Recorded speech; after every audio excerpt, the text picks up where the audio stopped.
हरे कृष्ण। जय माँ संतोषी। प्यारे भक्तों, आपको मेरा प्यार भरा राधे राधे। आज आषाढ़ मास का शुक्रवार है। दिनांक 5 जुलाई 2024। तिथि आषाढ़ मास कृष्ण पक्ष चतुर्दशी, वार आषाढ़ मास शुक्रवार। आज हम सुनपान करेंगे माता संतोषी की कथा। कथा शुरू करने से पहले जल्दी से चैनल को सब्सक्राइब कर बेल आइकन को जरूर दबा लीजिएगा, ताकि आगे आने वाली कथाओं के नोटिफिकेशन आप तक समय पर पहुंचते रहें। तो आइए माता संतोषी का ध्यान करते हुए कथा को श्रवण पान करते हैं। एक बुढ़िया माई थी, उसके 7 बेटे थे।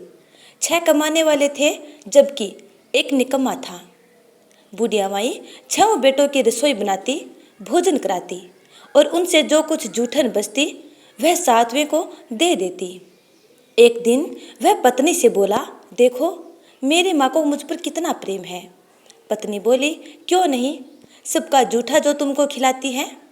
पति बोला, ऐसा नहीं हो सकता, मैं जब तक अपनी आंखों से न देख लूं तब तक मान नहीं सकता। बहू हंस कर बोली, देख लोगे तब तो मानोगे। कुछ दिन बाद त्योहार आया। घर में 7 प्रकार के भोजन और चूरमे के लड्डू बने। बेटा अपनी माँ को परखने के लिए सिर दुखने का बहाना बनाकर सिर पर एक पतला वस्त्र ओढ़कर रसोई घर में सो गया। वह कपड़े में से सब कुछ देखता रहा। 6 भाई भोजन करने आए। उसने देखा माँ ने उनके लिए सुंदर आसन बिछाकर नाना प्रकार की रसोई परोसी और सबको आग्रह करके जिमाया। वह देखता रहा। 6 भाई भोजन करके उठे, तब माँ ने उनकी जूठी थालियों में से लड्डुओं के टुकड़े उठाकर एक लड्डू बनाया। जूठन साफ कर बुढ़िया माँ ने उसे पुकारा, बेटा 6 भाई भोजन करके चले गए हैं, अब तू ही बाकी है, उठ, तू कब खाएगा। बेटा कहने लगा, माँ मुझे भोजन नहीं करना है, मैं अब परदेश जा रहा हूँ। माँ ने कहा, कल जाता हो तो आज ही चला जा। बेटा बोला, हाँ आज ही जा रहा हूँ।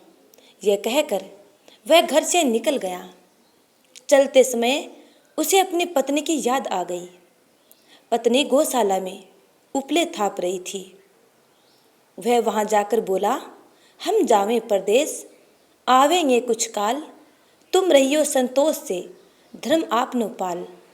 पत्नी बोली, जाओ पिया आनंद से, हमारो सोच हटाए, राम भरोसे हम रहें, ईश्वर तुम्हें सहाय। 2 निशानी आपन, देख धरू मैं धीर, सुधी मते हमारी बिसराइयो, रखियो मन गंभीर। पति बोला, मेरे पास तो कुछ भी नहीं, यह अंगूठी है, सो ले और अपने कुछ निशानी मुझे दे दो। पत्नी बोली, मेरे पास क्या है, यह गोबर से सना हुआ हाथ है। यह कहकर अपने पति की पीठ पर गोबर के हाथ की थाप लगा दी। पति चल दिया। चलते चलते दूर देश पहुंचा। वहाँ एक साहूकार की दुकान थी। वहाँ जाकर कहने लगा, भाई मुझे नौकरी पर रख लो। साहूकार को ज़रूरत थी। साहूकार बोला, रह जा। लड़के ने पूछा, तनख्वाह क्या दोगे। साहूकार ने कहा, काम देखकर दाम मिलेंगे। साहूकार की नौकरी मिली। वह सुबह 7 बजे से 10 बजे तक नौकरी बजाने लगा। कुछ दिनों में दुकान का सारा लेन देन, हिसाब किताब, ग्राहकों को माल बेचना, सारा काम वह अकेला करने लगा। साहूकार के 7-8 नौकर थे, वे सब चक्कर खाने लगे। यह तो बहुत होशियार बन गया।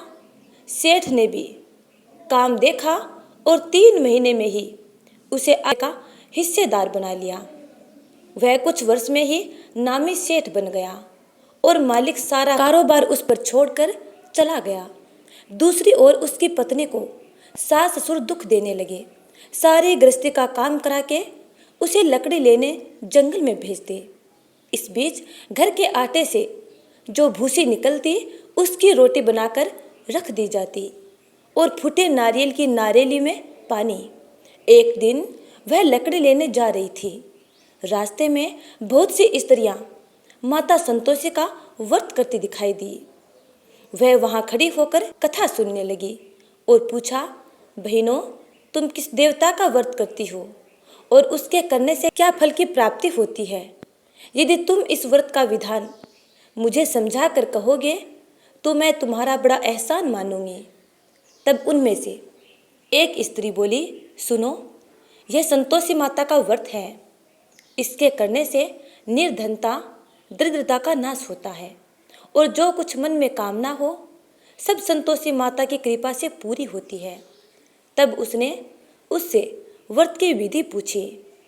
वह भक्तिनी स्त्री बोली, 1.25 आने का गुड़ चना लेना, इच्छा हो तो 5.25 आने का लेना या 1.25 रुपये का भी सहूलियत के अनुसार लाना। बिना परेशानी और श्रद्धा व प्रेम से जितना भी बन पड़े सवाया लेना। प्रत्येक शुक्रवार को निराहार रहकर कथा सुनना। इसके बीच कर्म टूटे नहीं। लगातार नियम का पालन करना। सुनने वाला कोई न मिले तो घी का दीपक जला उसके आगे या जल के पात्र को सामने रखकर कथा कहना और जब तक कार्य सिद्ध न हो नियम का पालन करते रहना और कार्य सिद्ध हो जाने पर व्रत का उद्यापन करना। 3 मास में माता फल पूरा प्रदान करती है। यदि किसी के ग्रह खोटे भी हों तो भी माता वर्ष भर में कार्य सिद्ध करती है।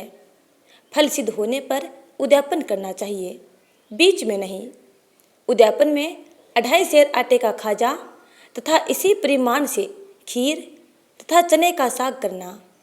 8 लड़कों को भोजन कराना, जहाँ तक मिले देवर, जेठ, भाई बंधु के हों, न मिले तो रिश्तेदारों और पास पड़ोसियों को बुलाना। उन्हें भोजन करा यथाशक्ति दक्षिणा दे। माता का नियम पूरा करना। उस दिन घर में खटाई न खाना। यह सुन बुढ़िया के लड़के की बहू चल दी।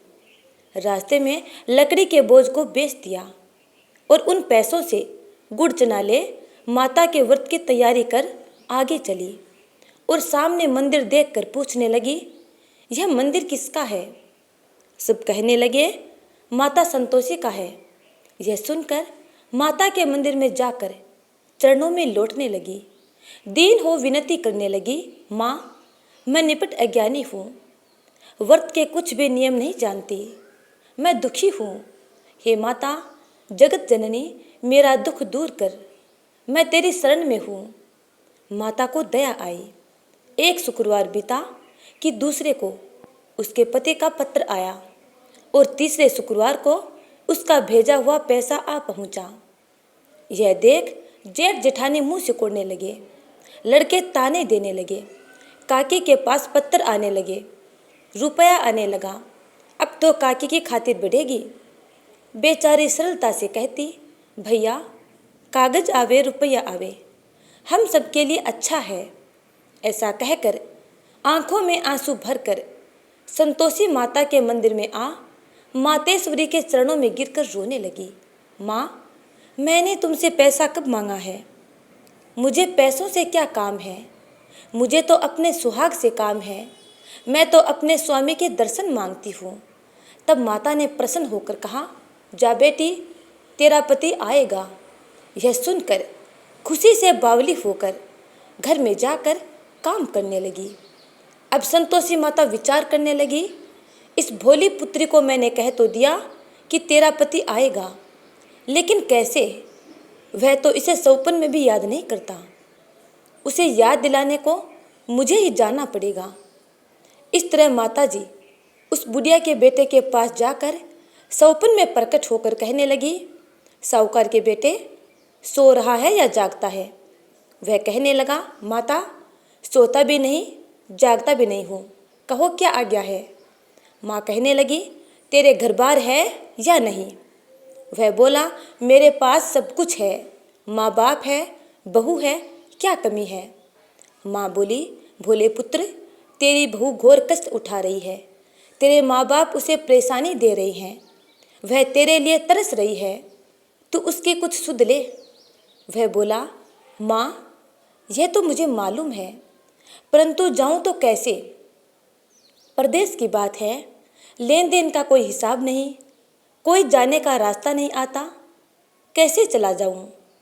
माँ कहने लगी, मेरी बात मान। सवेरे नहा धोकर संतोषी माता का नाम ले, घी का दीपक जला, दंडवत प्रणाम कर दुकान पर जा बैठ। देखते देखते सारा लेन देन चुक जाएगा, जमा का माल बिक जाएगा, सांझ होते होते धन का भारी ढेर लग जाएगा। अब बूढ़ी माँ की बात मानकर वह नहा धोकर संतोषी माता को दंडवत प्रणाम कर घी का दीपक जलाकर दुकान पर जा बैठा। थोड़ी देर में देने वाले रुपया लाने लगे, लेने वाले हिसाब लेने लगे। कोठे में भरे सामान के खरीदार नगद दाम दे सौदा करने लगे। शाम तक धन का भारी ढेर लग गया। मन में माता का नाम ले, चमत्कार देख, प्रसन्न हो। घर ले जाने के वास्ते गहना कपड़ा सामान खरीदने लगा। यहाँ काम से निपट तुरंत घर के लिए रवाना हुआ। उधर उसकी पत्नी जंगल में लकड़ी लेने जाती है। लौटते वक्त माता जी के मंदिर में विश्राम करती है। वह तो उसके प्रतिदिन रुकने का जो स्थान ठहरा। धूल उड़ती देख वह माता से पूछती है, हे माता, यह धूल कैसे उड़ रही है? माता कहती है, हे पुत्री, तेरा पति आ रहा है। अब तू ऐसा कर, लकड़ियों के 3 बोझ बना ले। एक नदी के किनारे रख, दूसरा मेरे मंदिर पर, वह तीसरा अपने सिर पर। तेरे पति को लकड़ियों का गट्ठर देख मोह पैदा होगा। वह यहाँ रुकेगा, नाश्ता पानी खाकर माँ से मिलने जाएगा। तब तू लकड़ियों का बोझ उठा कर जाना और चौक में गट्ठर डालकर जोर से आवाज़ लगाना, लो सासू जी, लकड़ियों का गट्ठर लो, भूसी की रोटी दो, नारियल के खेपड़े में पानी दो। आज मेहमान कौन आया है? अब माता जी से बहुत अच्छा कहकर वह प्रसन्न मन से लकड़ियों के 3 गट्ठर बनाती है।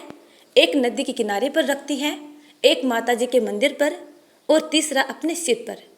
इतने में मुसाफिर आ पहुंचा। सूखी लकड़ी देख उसकी इच्छा उत्पन्न हुई कि हम यहीं पर विश्राम करें और भोजन बनाकर खा पीकर फिर गांव को जाएंगे। इसी तरह रुककर भोजन बना, विश्राम करके वह गांव को गया। सबसे प्रेम से मिला। उसी समय सिर पर लकड़ी का गट्ठर लिए वह उतावली सी आती है। लकड़ियों का भारी बोझ आंगन में डालकर जोर से 3 आवाज़ देती है, लो सासू जी, लकड़ियों का गट्ठर लो, भूसी की रोटी दो, आज मेहमान कौन आया है? यह सुनकर उसकी सास बाहर आकर अपने दिए हुए कष्टों को भुलाने हेतु कहती है, बहू ऐसा क्यों कहती है? तेरा मालिक ही तो आया है। आ बैठ, मीठा भात खा, भोजन कर, कपड़े गहने पहन। उसकी आवाज़ सुन उसका पति बाहर आता है। अंगूठी देख व्याकुल हो जाता है। माँ से पूछता है, माँ यह कौन स्त्री है? माँ बोली, बेटा यह तेरी बहू है। जब से तू गया है तब से सारे गांव में भटकती रहती है।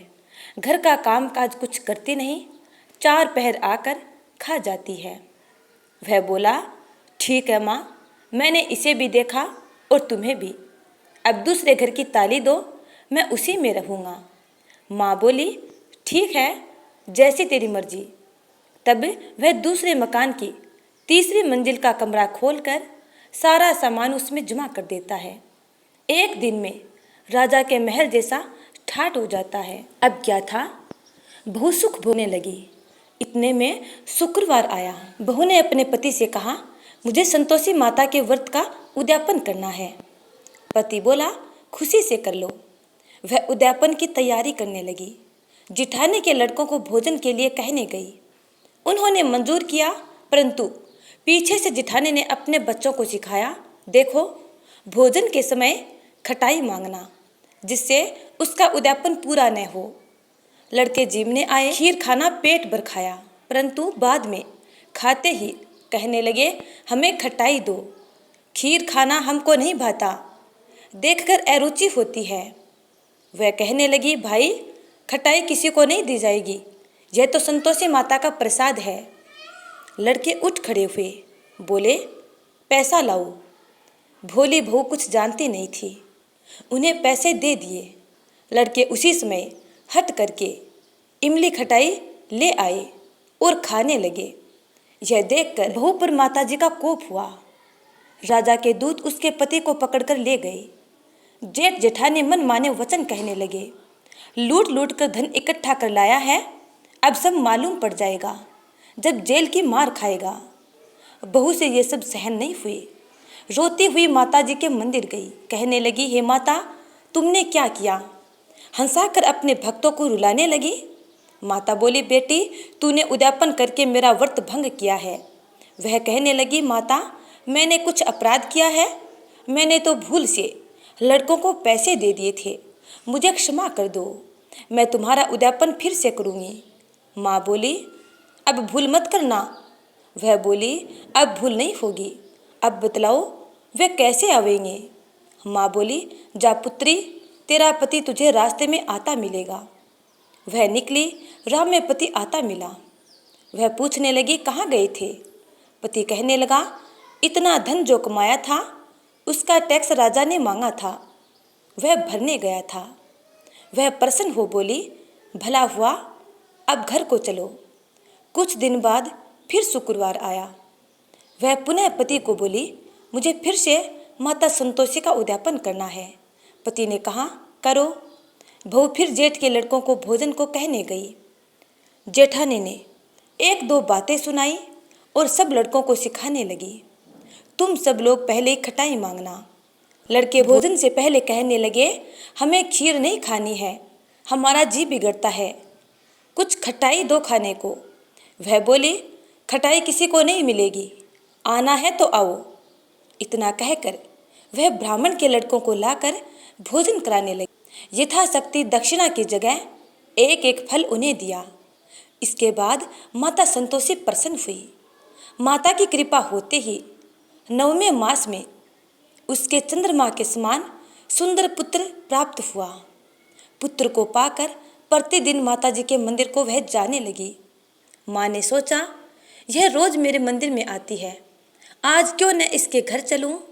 यह विचार कर माता ने भयानक रूप बनाया। गुड़ चने से सना मुख, ऊपर सूंड के समान होठ, उस पर मक्खियाँ भिन भिना रही थी। देहली पर पैर रखते ही उसकी सास चिल्लाई, देखो रे, कोई चुड़ैल डाकिन चली आ रही है, लड़कों इसे भगाओ, नहीं तो किसी को खा जाएगी। लड़के भगाने लगे, चिल्लाकर खिड़कियां बंद करने लगे। बहू रोशनदान में से सब कुछ देख रही थी। वह प्रसन्नता से पागल बनकर चिल्लाने लगी, आज मेरी माताजी मेरे घर आई है, वह अपने बच्चे को दूध पीने से हटाती है। इतने में सास का क्रोध फट पड़ा। वह बोली, क्या उतावली हुई है, बच्चे को पटक दिया। इतने में माँ के प्रताप से ही लड़के नजर आने लगे। वह बोली, माँ, मैं जिसका व्रत करती हूँ यह वह संतोषी माता है। सबने माताजी के चरण पकड़ लिए और विनती कर कहने लगे, हे माता, हम मूर्ख हैं, अज्ञानी हैं, तुम्हारे व्रत की विधि हम नहीं जानते, व्रत भंग कर हमने बड़ा अपराध किया है, जगमाता आप हमारा अपराध क्षमा करो। इसके बाद वे सब माता संतोषी को प्रसन्न करने के लिए शुक्रवार व्रत और माँ संतोषी की पूजा आराधना करने लगे। ऐसा करने से माता उन पर प्रसन्न हो गई और उन सब की भी मंगल कामनाएं पूर्ण की। इस प्रकार वे सब धरती के संपूर्ण सुखों को भोग कर अंत में वैकुंठ लोक को प्राप्त हुए।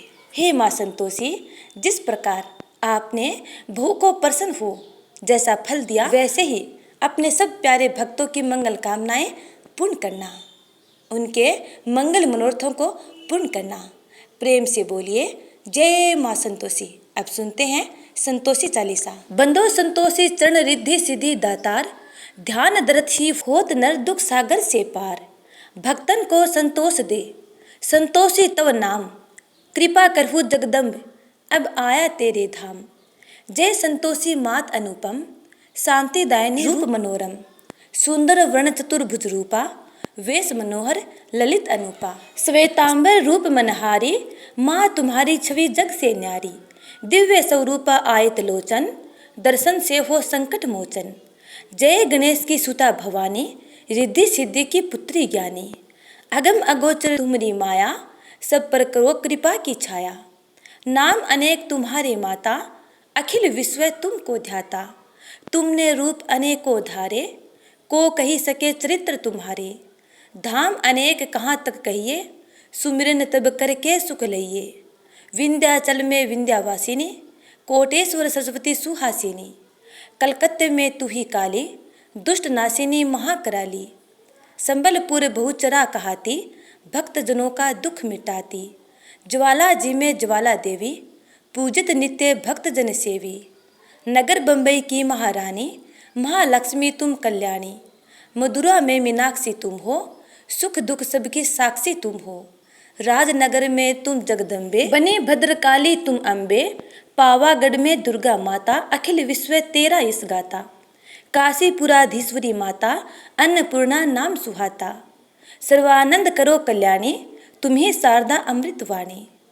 तुमरी महिमा जल में थल में, दुख दारिद्र सब मेटो पल में। जेते ऋषि और मुनिसा, नारद देव और देवेशा। इस जगती के नर और नारी, ध्यान धरत है मात तुम्हारी। जा पर कृपा तुम्हारी होती, वह पाता भक्ति का मोती। दुख दारिद्र संकट मिट जाता, ध्यान तुम्हारा जो जन ध्याता। जो जन तुमरी महिमा गावे, ध्यान तुम्हारा कर सुख पावे। जो मन राखे शुद्ध भावना, ताकि पूर्ण करो कामना। कुमति निवारी सुमति की दात्री, जयती जयती माता जगदात्री। शुक्रवार का दिवस सुहावन, जो व्रत करे तुम्हारा पावन। गुड़ छोले का भोग लगावे, कथा तुम्हारी सुने सुनावे। विधिवत पूजा करे तुम्हारी, फिर प्रसाद पावे शुभकारी। शक्ति सामर्थ्य हो जो धन को, दान दक्षिणा दे विप्रन को। वे जगती के नर और नारी, मनवांछित फल पावे भारी। जो जन शरण तुम्हारी जावे, सो निश्चय भव से तर जावे। तुमरो ध्यान कुमारी ध्यावे, निश्चय मनवांछित वर पावे। सधवा पूजा करे तुम्हारी, अमर सुहागिन हो वह नारी। विधवा धर के ध्यान तुम्हारा, भव सागर से उतरे पारा। जयती जयती जय संकट हरणी, विघ्न विनाशन मंगल करणी। हम पर संकट है अति भारी, वेगी खबर लो मात हमारी। निष्दिन ध्यान तुम्हारो ध्याता, देह भक्ति वर हमको माता।